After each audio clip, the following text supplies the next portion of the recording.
There's a new initiative against poverty in Boston's Grove Hall neighborhood. Along with poverty, the area on the border of Roxbury and Dorchester has long been known for problems with violence and underperforming schools. The new initiative is a foundation led by residents and launched by the philanthropy Boston Rising. To tell us about the Grove Hall Trust is the CEO of Boston Rising, Tiziana.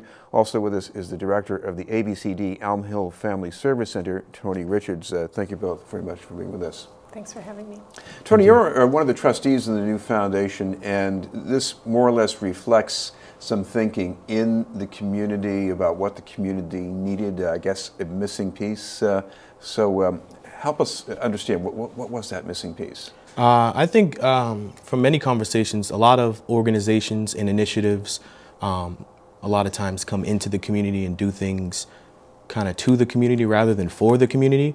This is a one-of-a-kind resident-led initiative that's basically asking the community what they need and kind of putting them in the driver's seat and supporting them as we kind of work towards various goals. Tiziana, what about the Boston Rising approach to capacity building, which is one of the things that's going on here? How does that work exactly? Well, we're fairly convinced that it's important, if you're going to do work with a community, that choice and control be in the hands of the families and the community members.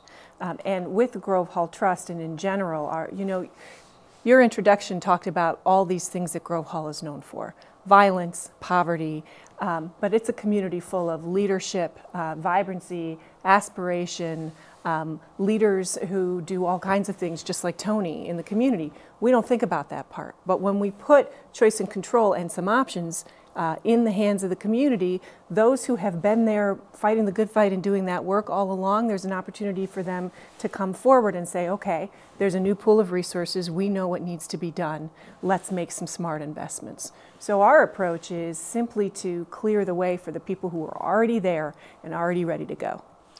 Tony, there's certainly been some vast improvements in Grove Hall and Blue Hill Avenue as far as the look of the buildings, the more businesses, but talk about some of the small things that you would like to see happen through this new foundation. Definitely the mini grants, asking community members what they want to do. I know there's a lot of grants that get dispersed to nonprofits, to these big agencies, and some are small, but they're still big. We never had the chance to, what about people who maybe operate a push cart service and sell subs in the Grove Hall area? We can have an opportunity to have them get trained in grant writing and also submit a mini grant and maybe get funding to improve their own small business. So we're actually doing a few things at once. And one thing is having the entrepreneurial vibe. There's never been an initiative to ask anybody in that community, hey, what do you want? And actually support them towards getting that. So that's really huge. There's a lot of things that are going on in that neighborhood that look good and the people are happy with that. But there's also a small group of people that is kind of speaking to a smaller group of people, and it's turning into a bigger group of people that's saying, hey, we need something too, and it's on a smaller scale, and it might be something that's attainable through a small mini grant that they can apply for. It's interesting to hear you talk about this micro enterprise possibility, because what was the norm in many business areas around Boston was let's bring in some company or bring in some store. You're talking about let's have someone who lives in the neighborhood and let them develop something. Yeah. The good thing is the Grove Hall trustee members, there's a ton of resources just with the bodies in the building. We have meetings and it's just a ton of resources just there. So everybody's so passionate with expanding their own network and helping and moving the neighborhood forward. And we're actually going on a grassroots level, working from the bottom up and asking people, what do they need? And hey, what do you want? There's people who've lived there for 60 years and nobody's ever had a conversation to say, hey, what do you want to see in this community? And that's what's really huge with this initiative. What have you heard from people about what they need? A vast amount of things. A lot of people just want to be involved. There's a huge amount of people who are just stagnant because they're waiting to do something positive, kind of to move their community forward economically and just kind of community gathering based. So it's a few things. I know with the entrepreneurial spirit, there's people who want to open. I spoke to a family member and she told me that her grandson sells brownies, and maybe she wanted to expand that. He sells brownies in a couple different churches, and they actually have business cards. This kid's 16 years old. So small things like that. Some other people just want to get involved and they say, hey, I want to do more to help my community. And I don't know what, but I want to do something. So we can kind of captivate those people also. Tiziana, explain the resources that would support this. We're talking about money, and there are different pipelines. How does it work exactly? Well, so money is a piece of it, and Boston Rising has seeded it with $250,000 to start. But money is a piece of it. Part of this is the dollars that get invested. Part of it is building mechanisms and supporting mechanisms in the community to identify local needs and small investments that are best to address those local needs and get that cycle in play.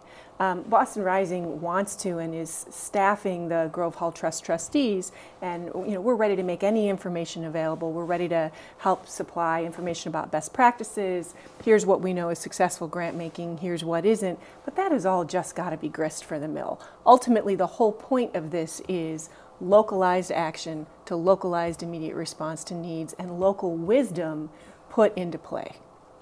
Tony, I guess you're going to be looking at outcomes. So what kind of outcomes do you think would be a yardstick for some of these programs? Definitely the grant writing trainings. There are so many people that run smaller nonprofits and also individuals that haven't been formally trained with grant writing. So definitely the grant writing trainings. Then you can have more people actually apply for grants, in turn maybe getting some more grant money within the Grove Hall Trust and without. There's people who are just kind of chomping at the bit to receive grants, but they haven't been formally trained on grant writing. So I think the grant writing training aspect is going to be a good yardstick to figure out how many people we actually train. Not only if those people get funding from the Grove Hall Trust, but they can go on and get funding from a number of different agencies. So for people who need the help from new programs or who want to run these new programs, what's the next stage they should be on the lookout for? The next stage is going to be a grassroots campaign effort. I know we're organizing some grassroots door knocking, the campaigning vibe, so we can go out and definitely just let people know that we're in the community and the next steps are coming. I was just telling before this that the first time you go to the well shouldn't be to drink. Our people aren't really good with, hey, and throw everything at them the first time. Let's go with an introduction and say, hey, I'm going to come back with something else. So then when you come back, they're more receptive. So the grassroots effort is definitely in the planning stage. So that's what people can look out for. Thank you both very much, Tony Richards and Tiziana Deering. We'll have more news in just a moment.